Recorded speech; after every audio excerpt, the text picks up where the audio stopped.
Take a deep breath and appreciate what's going on here. The wealthiest person in the world, who spent at least $277 million to elect Donald Trump in a Republican Congress, has now claimed complete ownership of that party. Welcome to the Oligarchy.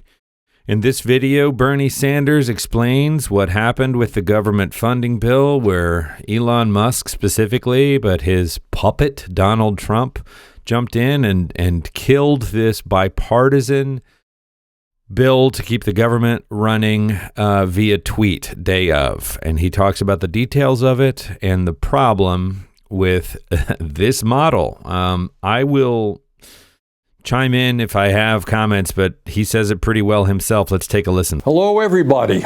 As I am sure you have heard, there is a lot that's going on here in Washington, D.C. So let me say a few words and try to explain it. Bottom line, after all is said and done, is that after months of negotiations, Senate Democrats and House Republicans reached an agreement called a continuing resolution, which would continue to fund the government for 3 months.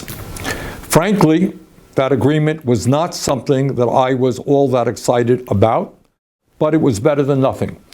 And I was prepared and am prepared to vote for it.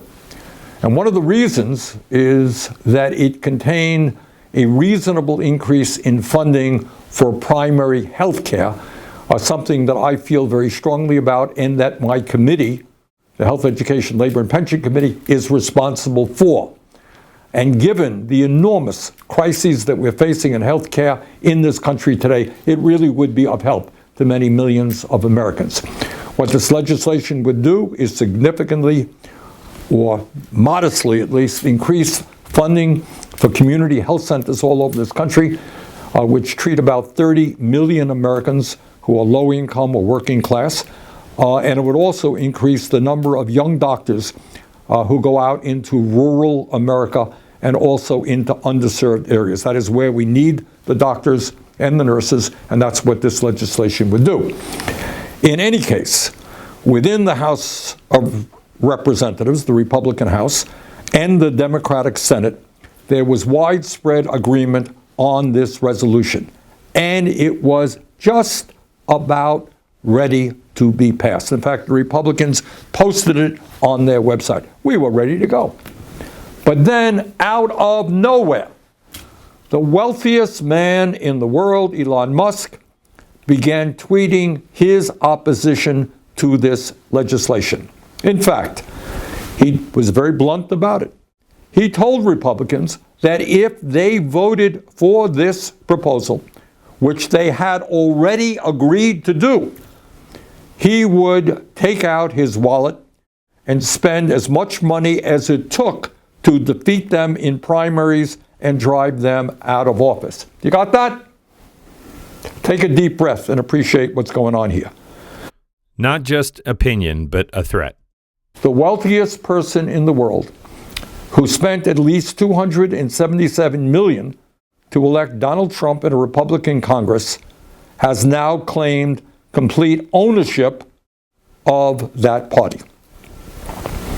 And what he is saying is, hey, Republicans, forget your constituents, forget your constitutional responsibilities. If you don't do what I, Elon Musk, want you to do, you're out of office. And I have the money to do just that. My friends, what we are looking at here has nothing to do with democracy. What we are looking at here is oligarchy. This is up and up. Government by the billionaire class for the billionaire class.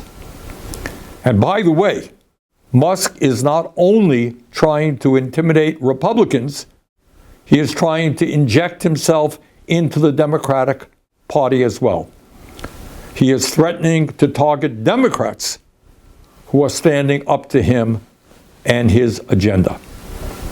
Further, and very dangerously, and this is the guy you know who owns Twitter, as part of his campaign to defeat this resolution, Musk has been spreading an enormous amount of disinformation and outright lies about what is in the bill.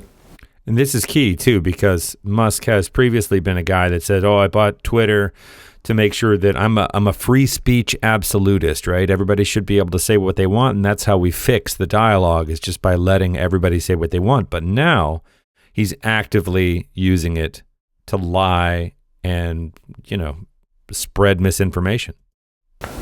He said that the measure would include a 40% pay raise for Congress. That's a lie. It is a 3.9% increase, the same as federal employees are receiving. He said that this legislation would fund bioweapons labs. Not true. In fact, it provides funds to protect Americans from emerging infectious diseases. He said that the country would be just fine if the government shut down. Really? Here's what happens if Mr. Musk gets his way and the deal implodes. Funding for kids' cancer research gets cut. At a time when we are already paying the highest prices in the world for prescription drugs, pharmaceutical middlemen will be able to continue to overcharge you for your prescriptions. Americans recovering from devastating floods, fires, and hurricanes, often due to climate change, won't get the help that they need. That's what happens if the proposal goes down. And what happens if the government shuts down? Well, our troops won't get their paychecks. Nearly 7 million women and children who rely on WIC nutrition assistance could go hungry. And 2 million federal government workers, some of whom don't make a whole lot of money, won't be getting paid. Now let us be very clear. Elon Musk was not elected to be president of the United States. In fact, he was not elected to be dog catcher. Or doge catcher. And by the way, what all of this hoopla is really about, above and beyond everything I'm talking about, is that when Trump and Musk come into power in late January, do you know what their first order of business will be? You think it'll be to fix healthcare? You think it'll be deal with climate change? Deal with homelessness? Well, if you thought that, you're dead wrong. Their first order of business will be to provide massive tax breaks for the wealthiest people in this country and the largest corporations. So think about it. At a time of unprecedented income and wealth inequality, when Musk himself is worth almost $500 billion, what these guys want to do is give more tax breaks to billionaires and the heads of large corporations. So where do we go from here?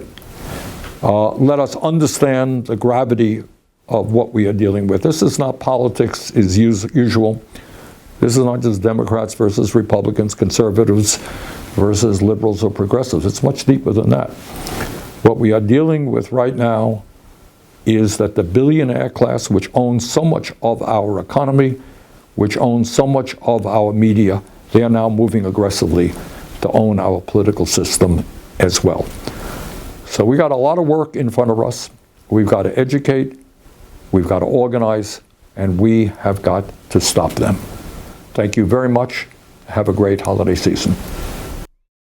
I'm a big Bernie fan. I almost don't even know how to end this video. Happy holidays, of course, but I feel like after George W. Bush's administration and then after the first Trump administration and all of the times we've been afraid of like, oh, this is what it's turning into, here we are. Like it has turned into this. And these guys are pulling the strings of government with a tweet, and Trump hasn't even taken office yet. It's pretty sobering stuff. I guess we just keep talking about it. We figure out ways to organize and resist. That's what we've got as options in front of us at the moment. Anyway, I do hope you all have a happy holiday and a healthy holiday season.